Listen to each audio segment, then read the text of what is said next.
नमस्कार श्रोते हो. दीपक रेगे कथाकथन चॅनलवर तुम्हा सगळ्यांचं मनापासून स्वागत.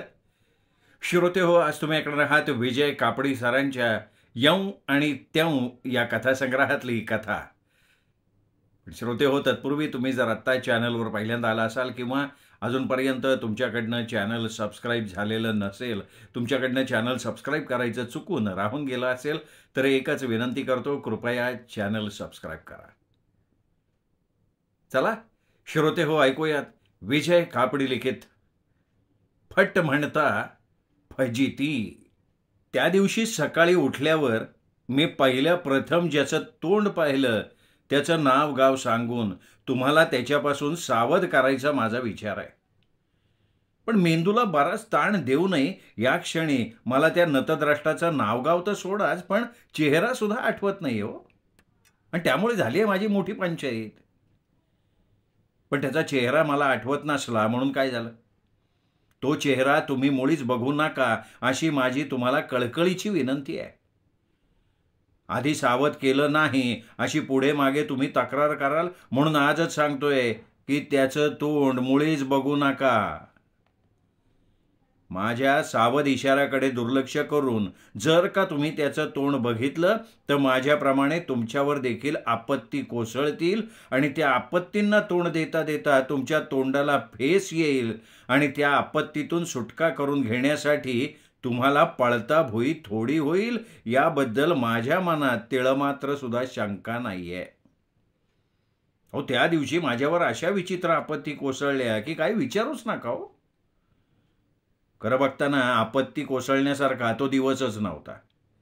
माझ्या आयुष्यातला तो सगळ्यात संस्मरणीय दिवस ठरणार होता, पण आता मात्र वेगळ्या अर्थाने तो संस्मरणीय दिवस ठरलेला आहे. आता तुम्ही म्हणाल गोष्टीला प्रस्तावना असावी, हे जरी खरं असलं तरी ती इतकी लांबलचक कशाला हवी? काय घडलंय ते पडदिशी सांगून मोकळे व्हा. ठीक आहे, तुमची आज्ञाप्रमाण बस. म्हणजे त्याचं असं झालं बरं का, त्या दिवशी सकाळी मी उठलो तेव्हा माझ्या गात्रातून, तर म्हणजे नेमकं नक्की कुठल्या भागातून माहीत नाही, तर माझ्या गात्रातून उत्साह नुसता ओसंडत वाहत होता. आणि मी म्हणतो, का नाही उत्साह ओसंडणार? अहो, मुलगी बघायला जाताना कोणाचा उत्साह ओसंडणार नाही हा? त्यात पुन्हा त्या दिवशी मला 3 सुंदर मुली बघायच्या होत्या. म्हणजे माझा मूळ उत्साह त्रिगुणित होऊन ओसंडत होता. मला सांगून आलेल्या 50 मला सांगून आलेल्या त्या 50 मुलीतनं त्यांच्या पत्रिका आणि फोटो बघून आणि एकंदरीत ऐकीव माहिती गोळा करून माझ्या आप्तेष्ट नातेवाईकांनी 3 मुली बाजूला काढलेल्या होत्या आणि आता त्या 3 मुली बघून एकीची अंतिम निवड करायची गोड कामगिरी माझ्यावर सोपवण्यात आलेली होती. आणि ती अतिमधुर कामगिरी बजावण्यासाठी छाती पुढे काढून मी निघालेलो होतो. माझ्या भावी जोडीदारिणीचा अंतिम निर्णय मला एकट्याला घ्यायला हवा होता. त्या प्रसंगी कोणाची लोडबोड नको किंवा कोणाच्या मताचं दडपण नको म्हणून कोणाला सोबतीला न घेता मी एकटाच चाललेलो होतो. सुरुवातीला मला अलकनंदा कुलकर्णी या नावाच्या मुलीला पाहायचं होतं. तिचं घर 1-2 फरलांग अंतरावर होतं म्हणून मी आपला चालतच निघालो. अलकनंदेचा फोटोत बघितलेला गोड चेहरा आता प्रत्यक्ष बघायला मिळणार म्हणून मी माझ्या पायाची गती वाढवली होती. पण वाटेत गर्दी होती. त्या गर्दीत झपाझपा पावलं टाकत जाणं खरोखर मुश्किल असं काम होतं.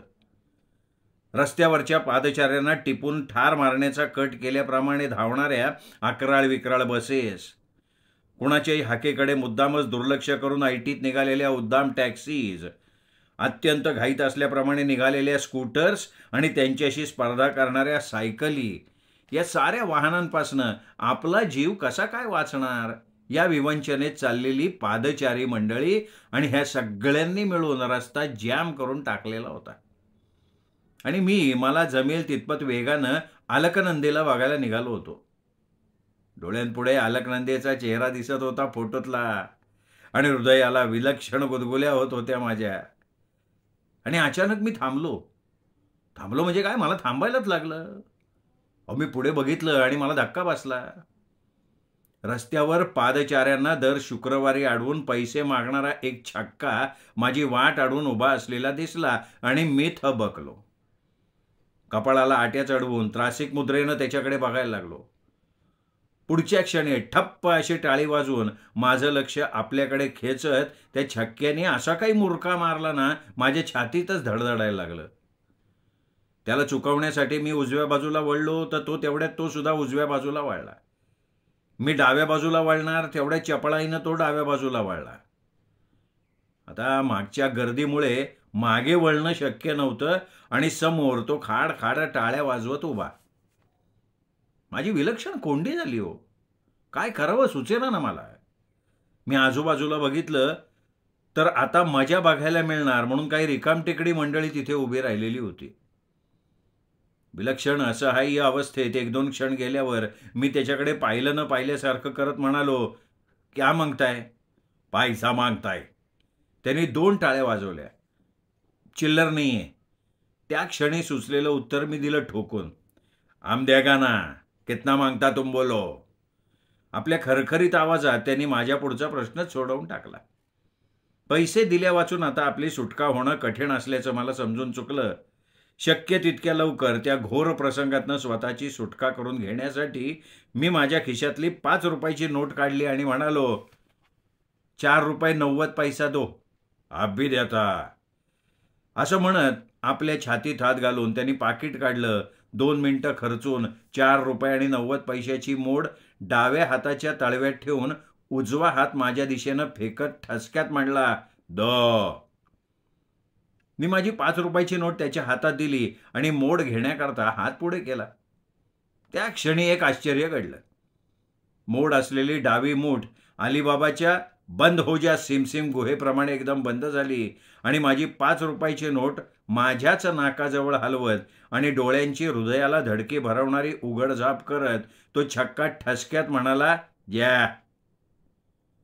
आणि मग त्यांनी असं काही मुरका मारला की नाकाजवळ हुंगायला कांदा घ्यायला लागतो का काय म्हणून मी केविलवाण्या दृष्टीने आजूबाजूला बघितलं. त्या क्षणी आपापल्या हातातली कामं बाजूला सारून गंमत बघत उभ्या असलेल्या माणसात एकच हास्या पिकला हो. आजच्या तरुणांना ना काही दाम नाही, हे असेच फसवले जायचे. एक बोळकं दुसऱ्याला सांगत असलेलं कानावर आलं आणि मी हिरमुसल्या चेहऱ्यानं मान खाली घालून चालायला लागलो. दरम्यान अलकनंदा कुलकर्णीचं घर आलं. झाला प्रकार विसरण्याचा प्रयत्न करून मी दीर्घ श्वास घेतला, केसावरनं हात फिरवला आणि त्या चाळीचा जिना चढायला लागलो. दुसऱ्या मजल्यावरच्या 14 नंबरच्या खोलीसमोर जाऊन उभा राहिलो. मी आत बघितलं. आत 5-6 स्त्री पुरुषांचा घोळका उभा होता. त्यातल्या एका सुंदर तरुणीने माझं लक्ष वेधून घेतलं. तीच कदाचित अलकनंदा असावी किंवा तीच अलकनंदा असायला माझी काही हरकत नव्हती. त्यांचं आपापसात कसलं तरी बोलणं चालू होतं आणि एकदम मोठा हास्या पिकला. त्यांच्या हसण्याचा ध्वनी आसमंतात विरून गेल्यावर दारावरची कडी वाजवून त्यांचं लक्ष माझ्याकडे वेधवत मी म्हणालो, अण्णा कुलकर्णी आहेत का घरात? अरे आज की तो म्हणजे हेच ते. त्या घोळक्यातला एक वयस्कर गृहस्थ माझ्याकडे बघत उद्गारला, अगं तुम्हाला मी आता गंमत सांगत होतो का नाही, त्यात फसवणूक झालेला गृहस्थ तो हाच हो. अय्या. महिला वर्गात एकच खसखस पिकली. त्यांच्या त्या विचित्र वागण्याचा मला काही अर्थच लागेना. अहो, आता तुम्हाला त्या छक्क्याने बनवलं नाही का? मी तिथेच उभा होतो. तुम्ही ना तुमची नोट त्याला द्यायला नकोच होती. त्या वयस्क गृहस्थानं खुलासा केला आणि त्याचे शब्द कानी पडल्याबरोबर माझा तर चेहराच पडला. माझ्या बावलटपणामुळे घडलेल्या फसवणुकीचा एक साक्षीदार त्याच घरात निघालेला होता. अलकनंदाला बघण्याचा माझा मागाचा उत्साह पुरता जिरला. तेवढ्यात एक टक्कलवाले गृहस्थ आतनं बाहेर आले आणि माझ्याकडे बघून म्हणाले, दिनकर देशपांडे ना आपण? या आत या. तुमचीच वाट बघत होतो आम्ही. आणि हे काय एकटेच आलात तुम्ही? आणि मग इतरांकडे बघत ते म्हणाले, हेच बरं का दिनकर देशपांडे. त्याबरोबर मगापासून खिदळणारी मंडळी एकदम चूप झाली. त्या घोळक्यातला समस्त महिला वर्ग आतल्या बाजूत वेगानं अदृश्य झाला.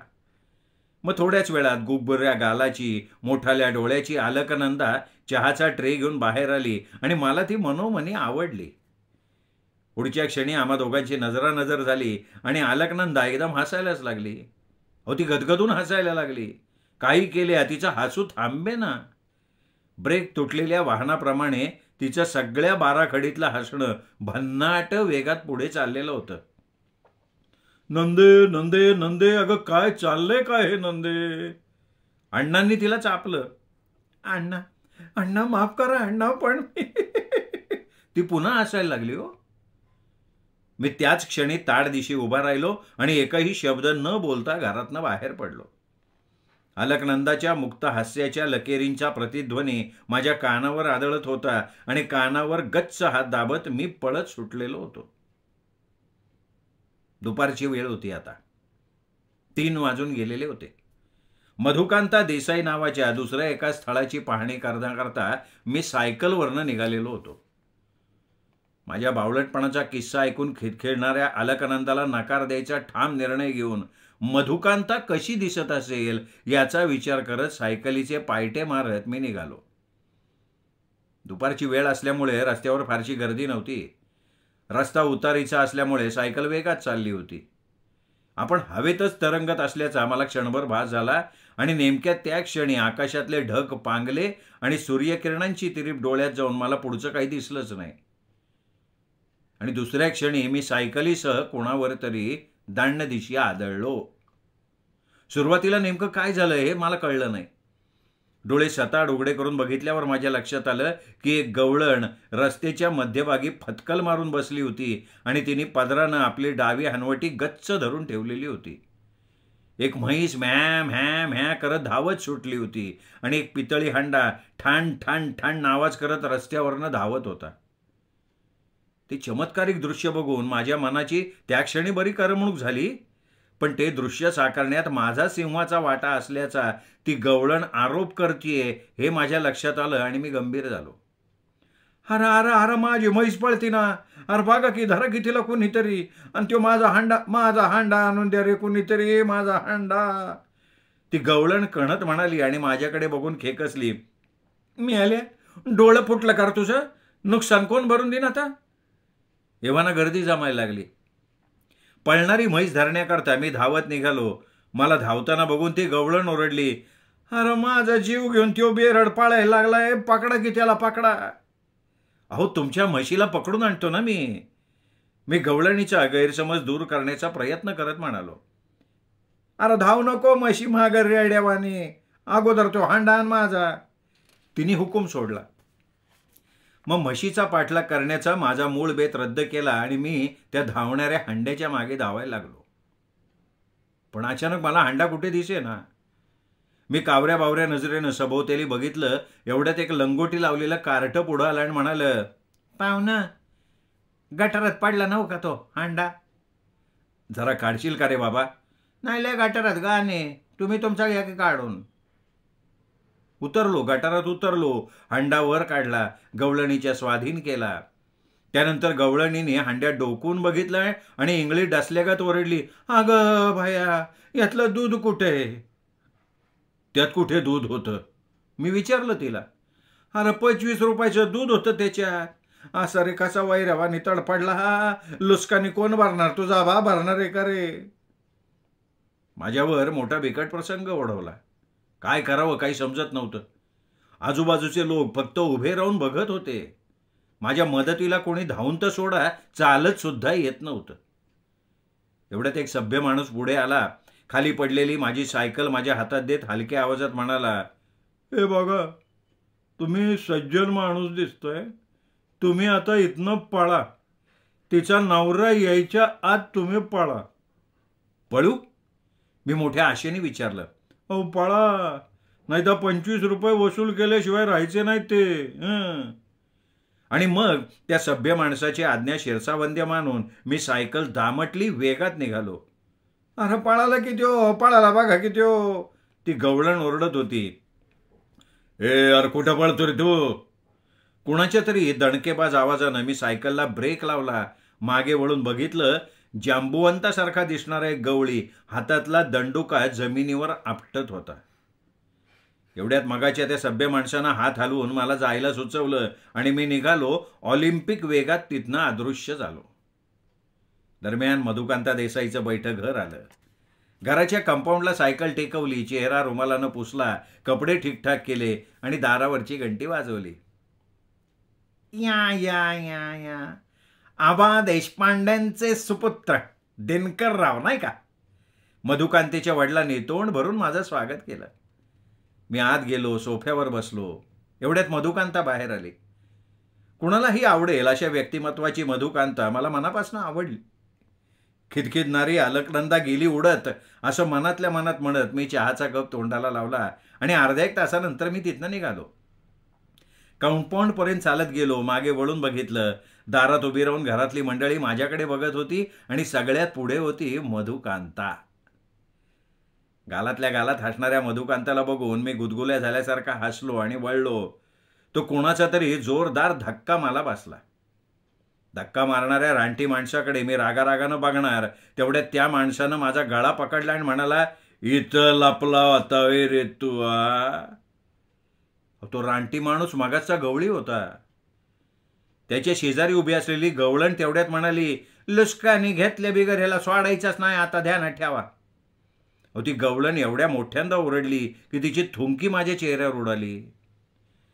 अरे अरे अरे अरे बलभीमा बलभीमा, सोड सोड त्यांना, तू बलभीमा सोड बरं त्यांना. माझ्या गळ्यावरचा त्याचा हात काढायचा प्रयत्न करत देसाई म्हणाले, काय सांगणार मालक, मगाशी माझ्या बायकोला धक्का मारून पळाला हा बिरड. दूध बी सांडून टाकलं समज आणि पळाला बघा यो डोंगणाखाली सायकल घेऊन. मी चोरून दाराकडे बघितलं. मधुकांता माझ्याकडे चमत्कारिक नजरेनं बघत होती. माझा सगळा रुबाब त्या गावळ्याने मातीत मिळवला होता. मधुकांताचं मगाचं गालातल्या गालात हसणं कधीच अदृश्य झालं होतं आणि एखाद्या मेलेल्या उंदराकडे बघतात ना तशी ती माझ्याकडे बघत होती. अहो, अपघात झाला तर पळून कशाला जायचं? असो असो, तुम्ही जा, मी बघून घेईन. हे आमच्या घरी दूध घालणारा गवळी आहे, हा मी घालीन समजूत त्याची. हा, देसाई माझ्याकडे म्हणाले आणि तुरा तुटलेल्या कोंबड्याप्रमाणे मान खाली घालून मी तिथनं निघालो.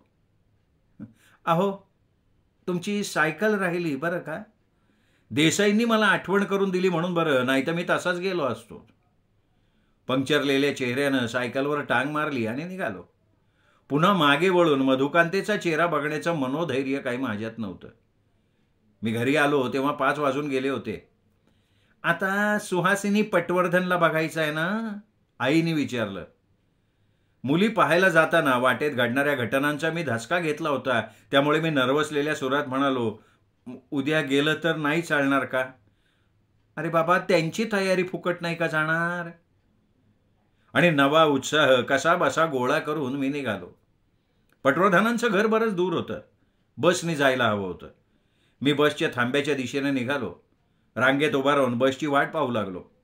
बसचा तो पहिला थांबा होता आणि मला उतरायचं होतं शेवटच्या थांब्यावर. एवढ्यात रिकामी बस आली, माणसं चढली. मी आत चढून खिडकीची जागा पकडली. कंडक्टर आला, तिकीट फाडायला लागला. तेवढ्यात एक जण ताड दिशी उभा राहिला आणि आपला खिसा चाचपत ओरडला, अरे अरे माझं पाकिट हरवलं, पाकिट हरवलं माझं. हातातल्या पिशवीत डोकून झाल्यावर पाकिट हरवल्याची त्याला खात्रीच पटली. शोधक दृष्टीनं सगळीकडे बघून झाल्यावर तो गायगायत खाली उतरला. बसमध्ये बसलेले सगळे खिडकीतनं त्याच्या हालचाली बघायला लागले. थांब्याच्या जवळची तो सगळी जागा शोधायला लागला होता. पुन्हा पुन्हा बसमध्ये शिरून त्यांनी प्रत्येक सीट खालची नंतर जागा तपासली. कंडक्टरनं बस निघाल्याची घंटी वाजवली. कावऱ्या बावऱ्या नजरेनं सभोवताली बघत तो पुटपुटला, गेलो पाकिट, गेलो पैसे गेले, काय करणार? आणि तो खाली उतरला. बस निघाली. मी माझ्या मागच्या खिशातनं पाकिट काढलं. 40 पैशाची मोड काढली, पाकिट खिशात ठेवलं आणि कंडक्टरची वाट बघायला लागलो. दरम्यान अखेरचा स्टॉप आला. माणसं उभी राहिली. बस थांबताच दाराच्या दिशेने निघाली. सकाळची अलकनंदा आणि दुपारची मधुकांता माझ्या डोळ्यासमोरून केव्हाच नाहीशा झाल्या होत्या आणि आता मला वेध लागले होते ते सुहासिनीचे. मी घड्याळात बघितलं, 6:30 वाजले होते, म्हणजे मला 10 मिनिटाचा उशीर झाला होता. मी घाईघाईने पुढे झालो आणि बसच्या पायरीवरून उतरलो. एवढ्यात मागणं आवाज आला, "अरे, हे पाकिट कोणाचं रे?" मी चमकून मागे वळून बघितलं. त्याच्या हातातलं पाकिट माझंच होतं. मी माझा खिसा चाचपला. प्रश्नच नव्हता, पाकिट माझंच. माझ्या पाकिटाच्या दिशेनं मी झडप घातली. पाकिट हस्तगत केलं, खिशात ठेवून घाईघाईत निघालो. काही क्षण असेच गेले असतील. तेवढ्यात मागणं शब्द आले, "ओ थांबा, ओ थांबा, ओ." मी मागे वळून बघितलं आणि मला आश्चर्याचा धक्का बसला. 10-12 जणांचा एक घोळका माझ्या दिशेनं चालून येत होता आणि त्यांच्या सगळ्यांच्या डोळ्यात हिंस्त्र भाव तरळत होते. कदाचित दुसऱ्या कोणाला त्यांनी हाक मारली असेल म्हणून मी वळून बघितलं आणि तसाच निघालो. तेवढ्यात कोणाचा तरी पोलादी पंजा माझ्या मानेवर पडला. पाठोपाठ शब्द आले, "अरे काय मिस्टर, काय, कुठं चाललाय, कुठं?" कुठे म्हणजे काय? आणि तुम्हाला काय करायचं त्याविषयी? "अरे तुम्ही गाव कुठेही, आधी ते पाकिट काढा." "कुठलं पाकिट?" "आत्ता तुम्ही माझ्या हातातनं हिसकावून घेतलं ना ते पाकिट." "पण ते माझं आहे, ते अजून ठरायचंय." त्यांचे शब्द ऐकले आणि मी हादरलो. मुकाट्यानं खिशातलं पाकिट काढून त्या घोळक्याच्या म्होरक्याकडे देत म्हणालो, "अहो, पण हे पाकिट माझं आहे अहो." "ते तुमचं नाही आहे." "कोण म्हणालं असं?" "आम्ही सगळे म्हणतोय ना." एकदम सगळे कोरसमध्ये म्हणाले. "अरे, त्या कोणा गरीब बिचाऱ्याचं पाकिट हरवलं होतं. ते त्यावेळी गर्दीत त्याला मिळालं नाही. आता बस संपूर्ण मोकळी झाल्यावर मिळालं तर ते लगेच तुझं पाकिट झालं का रे? अरे वा रे वा वा." "काय मिस्टर, हे असले धंदे करता? दिसायला तर सभ्य दिसताय की." "अरे तुला सांगतो, आजकाल सभ्य दिसणारे असतात ना, हे पक्के वस्ताद असतात, मावाली असतात. पेपरात रोज वाचतोय की आपण, सभ्य माणसापासून सावधान." काय बोलताय काय तुम्ही? मी देवाला स्मरून सांगतो की हे पाकिट माझं आहे." "अरे ते तू मागाशी सांगितलं ना." "पण त्यावेळी मी देवाला स्मरून सांगितलं नव्हतं ना." "मी असं काय करताय, पाकिट माझं आहे, मी खरं तेच सांगतोय तुम्हाला." "होय का? एक काम कर ना भाऊ, तू मला सांगा पाकिटात काय आहे?" नाही म्हणजे खून सांग एखादी." "सांगतो, पाकिटात काय, पैसे आहेत." "लय शहाणा रे तू, काय खून सांगितले बावड्या." "अरे पाकिटात पैसेच असणार ना, शिवाय पैसे होते म्हणून तर ते छाटायचा तुला मोह झाला ना. खरं काय ते सांग, हा, नाही तर बोलवतो लगे पोलीस." "हे बघा, खरं सांगतो, तुमची शपथ घेतो पाहिजे तर, पण हे पाकिट माझं आहे हो, खरंच माझं आहे." "खोटं बोलतोय अरे तू?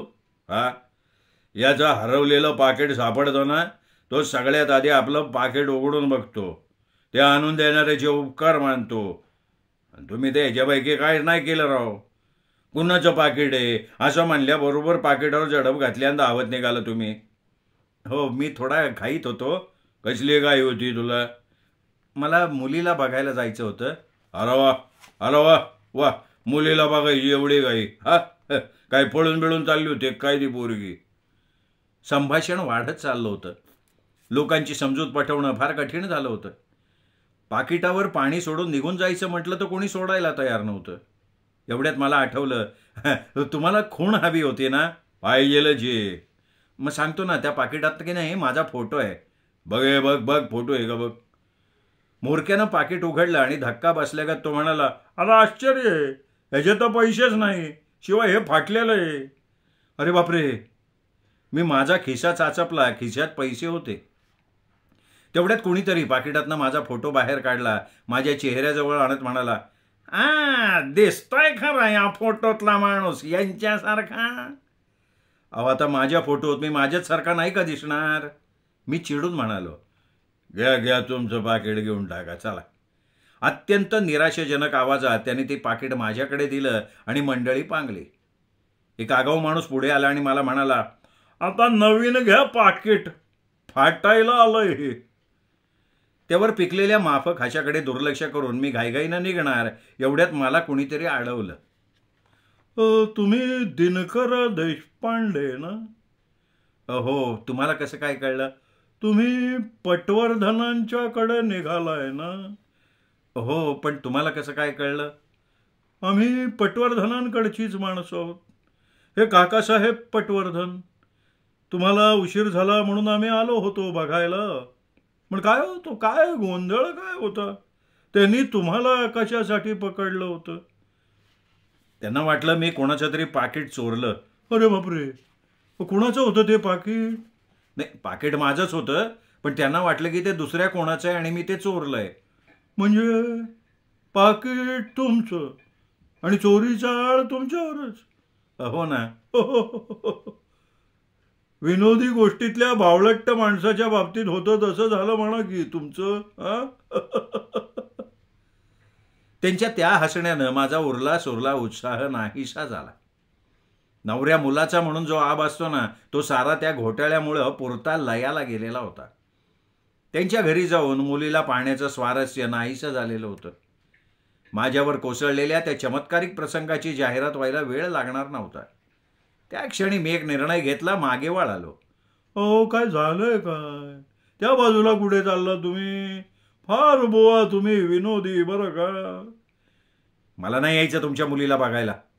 मी निघालो आणि पायाला वेग देऊन मी पळत सुटलो.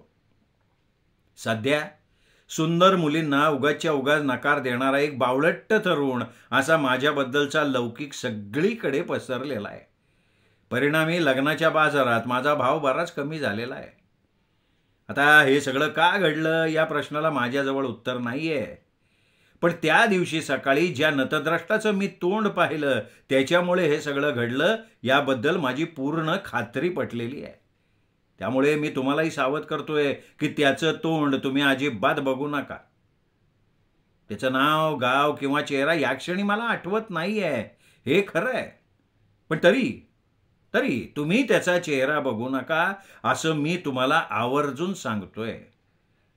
आता या उपर तुम्ही त्याचं तोंड बघणार असाल तर मात्र तुमची मर्जी. ईश्वर तुमचं भलं करो.